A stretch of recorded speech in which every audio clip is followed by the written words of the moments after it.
Hi friend, आपण please आज subscribe the channel. राज्यशास्त्राच्या पहिल्या लेक्चरमध्ये भारतीय राज्यघटनेतील भाग याविषयी माहिती पाहणार आहोत। यानंतर आपण कलम पाहूया आणि त्यानंतर आपण इतर गोष्टी ज्या की परीक्षेसाठी महत्त्वाच्या असतील याविषयी आपण माहिती घेऊया। सुरुवातीला पहा, आपल्याला पाहायचं आहे भारतीय राज्यघटनेतील भाग। एकूण भारतीय राज्यघटनेमध्ये असलेले 25 भाग जे की मूळमध्ये 22 भाग होते, त्याविषयी आपण माहिती पाहूया। आता पहा, जरी आपल्याला राज्यघटनेमध्ये 25 भागाचा उल्लेख असेल तरी यामध्ये पहिल्या भागाचा क्रमांक 1 आहे आणि शेवटच्या भागाचा क्रमांक 22 असा ठेवण्यात आलेला आहे। आणि चालूमध्ये यामध्ये आपण कोणते भाग निरसित करण्यात आले आहेत आणि कोणते नवीन भाग घेण्यात आले आहेत याविषयी सुद्धा आपण माहिती घेणार आहोत। तर पहा, आपल्याला निरसित करण्यात आलेल्या भागामध्ये आहे 7वा भाग हा निरसित करण्यात आलेला आहे। 7वा भाग म्हणजे कलम 238 हा रद्दबाद करण्यात आलेला आहे। आणि यामध्ये 7वा भाग जर निरसित करण्यात आले असेल तर आपल्याला 22 भाग, त्यातून एक भाग कमी झाला म्हणजे 21 भाग जुने आणि नवीन यामध्ये किती ॲड करावे लागतील तर 4। यामध्ये 4 ॲड केलेले भाग पहा, तर 4 ॲड केलेले भाग पहा, तर 4A 4A पुन्हा 9A 9B आणि 14A असे भाग यामध्ये ॲड केलेले आहेत। या प्रकारे आपले सर्व भाग होतात 25। तरी पण आपल्याला शेवटच्या भागाचा जो क्रमांक आहे तो आपल्याला 22च पाहायला मिळेल। चला, एकानंतर एक या भागाविषयी आपण माहिती घेऊया। तर पहा, भारतीय राज्यघटनेतील भाग। भारतीय राज्यघटनेतील भाग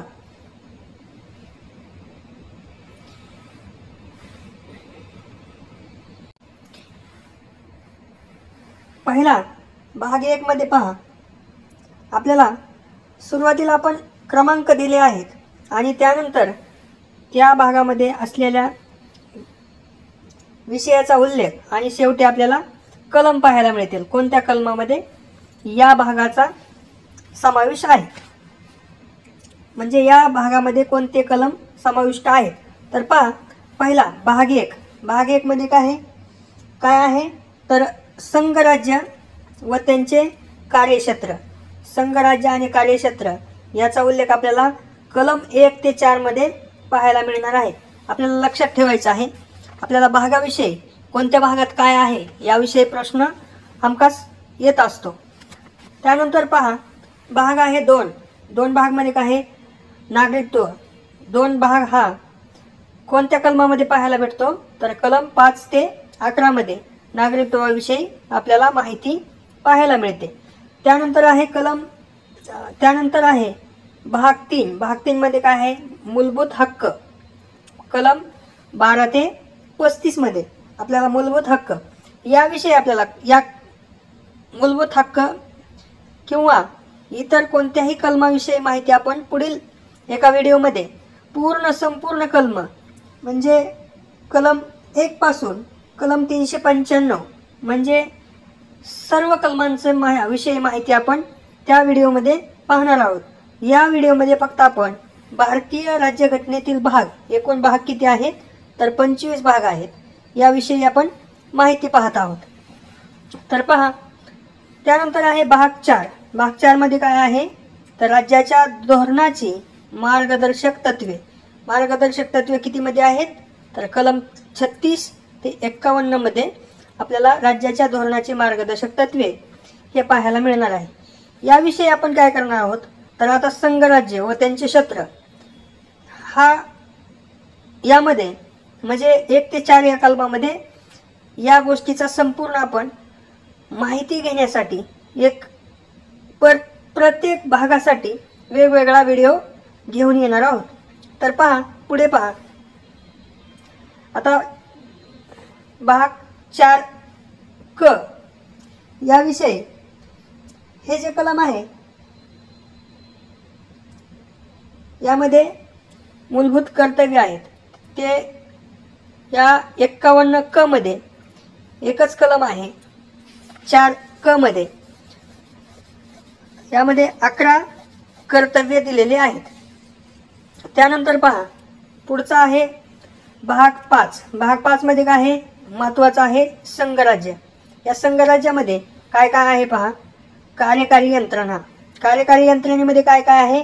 राष्ट्रपती, उपराष्ट्रपती, मंत्री परिषद, महान्यायवादी. पुढे पहा काय आहे पहा. यामध्ये संसद सुद्धा संघराज्यामध्ये येते. राष्ट्रपती हे सुद्धा राष्ट्रपती आणि त्यांचे वैधानिक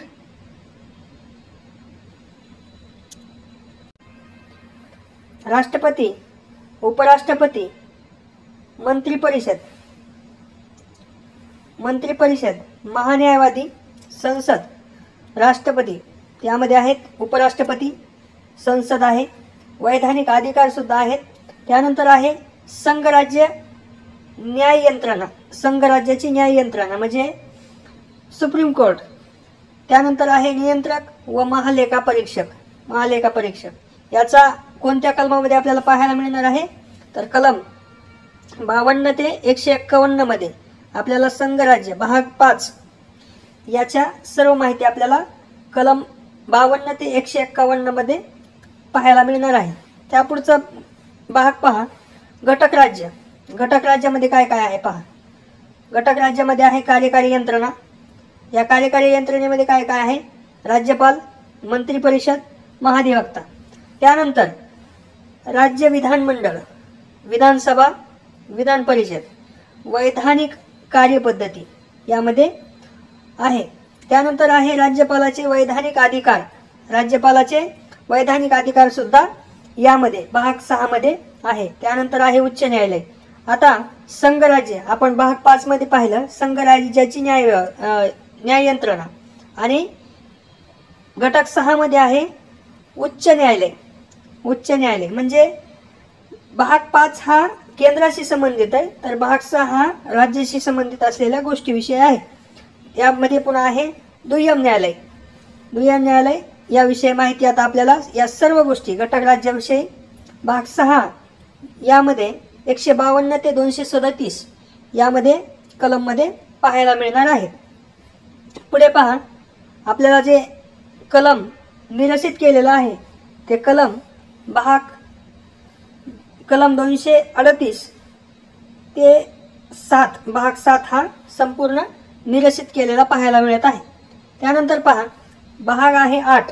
8 भागामध्ये काय दिलेला आहे? संघराज्य प्रदेश आणि केंद्रशासित प्रदेश. संघराज्य प्रदेश आणि केंद्रशासित प्रदेश याविषयी माहिती काय दिली आहे? 239 ते 242 यामध्ये आपल्याला कलम 239 ते 242 मध्ये पाहायला मिळणार आहे. तर पुढचा कलम आहे पुढचा भाग आहे 9. भाग 9 मध्ये काय काय आहे पहा. भाग 9 मध्ये आहे कलम 243 आहे. भाग 9 मध्ये त्यामध्ये काय दिलेलं आहे? पंचायत राज याविषयी माहिती आपल्याला 243 मध्ये पाहायची आहे. आणि यामध्ये आहे पंचायत राज. यामध्ये 243 कलम आहे. याविषयी आपण माहिती पाहणार आहोत. त्यानंतर आहे भाग 9 क, भाग 9 क, भाग 9 ख आणि भाग 14 अ किंवा क हे आपल्याला नवीन कलम जोडलेले 4 कलम आहेत. 4 भाग आहेत, कलम नाही 4 भाग आहेत. ते आपल्याला यामध्ये आपण आतापर्यंत आपण पाहत आलेलो आहेत. तर पहा, भाग 9 क मध्ये नगरपालिका आहेत आणि यामध्ये आहे कलम 243 मध्येच नगरपालिका सुद्धा समाविष्ट आहेत. त्यानंतर आहे भाग 9 ख यामध्ये आहेत सहकारी संस्था 97वी घटना दुरुस्ती याविषयी 243 मध्ये आहे. तर पुढील भाग पहा. पुढचा भाग पहा. भाग आहे 10, क्रमांक 10. यामध्ये आहे अनुसूचित क्षेत्र व जनजाती क्षेत्र. अनुसूचित क्षेत्र आणि जनजाती क्षेत्र हे भाग 10 मध्ये आहे. क्षत्रिय नाही तर तिथं आहे क्षेत्र.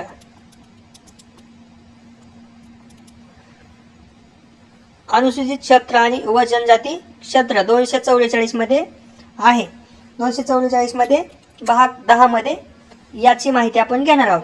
त्या पुढे आहे भाग 11 आहे केंद्र व राज्य संबंध. भाग 11 मध्ये आपल्याला कलम 245 ते 263 यामध्ये केंद्राचा आणि राज्याचा आपल्याला संबंध पाहायचा आहे. समजा हे आहे संपूर्ण भारत देश आणि एखादं राज्य, म्हणजे केंद्र शासन सर्व भारतावर असल्यामुळे त्याचा राज्याशी संबंध म्हणजे राज्यातील आर्थिक व्यवहार किंवा राज्यातील वाणिज्य व्यापार याविषयी माहिती आपल्याला यामध्ये सर्व संबंध कशा प्रकारे राज्याचा आणि केंद्र संघराज्याचा असतो याविषयी आपल्याला माहिती पाहायची आहे. त्यानंतर पहा भाग 12 भागामध्ये काय दिलेलं आहे पाहायचं आहे. तर वित्त व्यवस्था, मालमत्ता, संविदा हक्क, दायित्व किंवा प्रतिदायित्व याच्याविषयी माहिती पाहायची आहे आपल्याला. 264 ते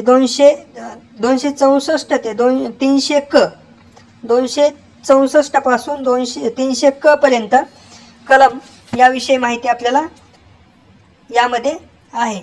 त्यानंतर पुढील भाग पहा 13. भाग 13 मध्ये काय आहे तर भाग 13 मध्ये भारताच्या राज्यशास्त्रातील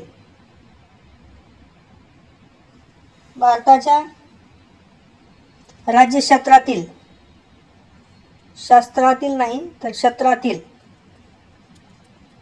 क्षेत्रातील व्यापार, वाणिज्य व व्यवहार संबंध हा कशात दिलेला आहे कलम 301 ते 307 मध्ये भारताच्या राज्यक्षेत्रातील व्यापार, वाणिज्य, व्यवहार संबंध हा 301 ते 307 मध्ये दिलेला आहे.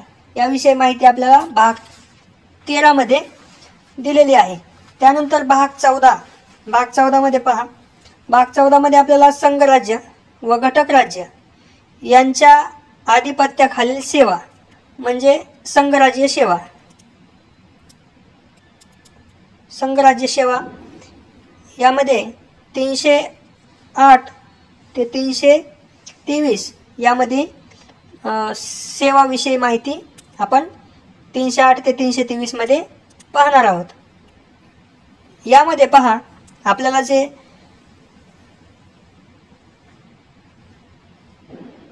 चौथा भाग 14 क याची आपल्याला ज्या भागामध्ये म्हणजे 14 क मध्ये काय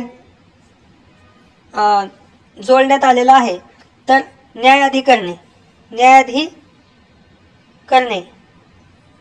भाग 323 क व 323 ख हे 2 कलम जोडण्यात आलेले आहेत. त्यानंतर पहा भाग आहे 15. भाग 15 मध्ये काय आहे अतिशय महत्त्वाचा असलेला भाग 15 मध्ये काय आहे असा प्रश्न 100% बऱ्याच परीक्षेला विचारतात. याविषयी पहा निवडणुका व निवडणूक आयोग कशात आहे तर कलम 324 ते 329 असा पण प्रश्न येतो. निवडणुका व निवडणूक आयोग कोणत्या कलमात याविषयी माहिती आहे तर याविषयी माहिती पाहताना आपल्याला 324 ते 329 मध्ये पाहायला मिळते. त्यानंतर पहा कलम 16 विवक्षित वर्गासंबंधित विशेष तरतुदी भाग 16 मध्ये पहा SC ST व अँग्लो इंडियन यांच्यासाठी राखीव जागा यामध्ये बदल करण्यात आलेला आहे 26 जानेवारी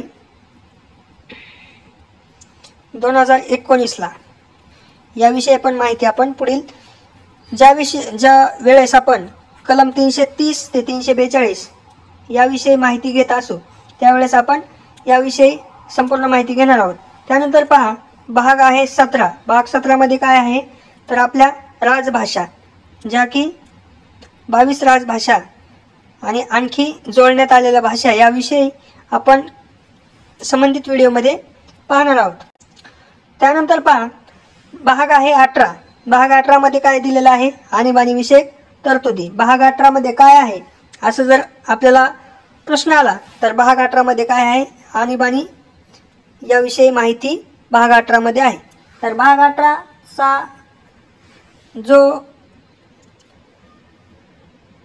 ज्या कलम मध्ये याविषयी माहिती दिलेली आहे तर तो आहे 352 ते 360 मध्ये आपल्याला भाग 18 पाहायला मिळेल.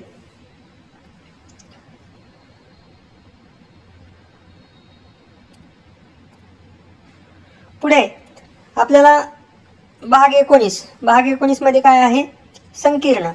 यामध्ये काय आहे राष्ट्रपती, राज्यपाल यांना संरक्षण आणि मोठी विमानतळे यांच्याविषयी तरतुदी कशामध्ये पाहायला मिळेल आपल्याला 361 ते 367. त्यानंतर पहा भाग 20 घटना दुरुस्ती. 20 मध्ये अतिशय जिव्हाळ्याचा असणारा हा परीक्षेच्या दृष्टिकोनातून यावर हमेशा प्रश्न असतोच. तर पहा हे अतिशय महत्त्वाचे. भाग 20 मध्ये घटना दुरुस्ती कलम 368. यानंतर पहा भाग 21 अस्थायी संक्रमणी व विशेष तरतुदी, जम्मू काश्मीर विशेष दर्जा आणि वैधानिक विकास महामंडळे याविषयी माहिती आपल्याला कुठं पाहायला मिळेल तर 369 ते 392 मध्ये.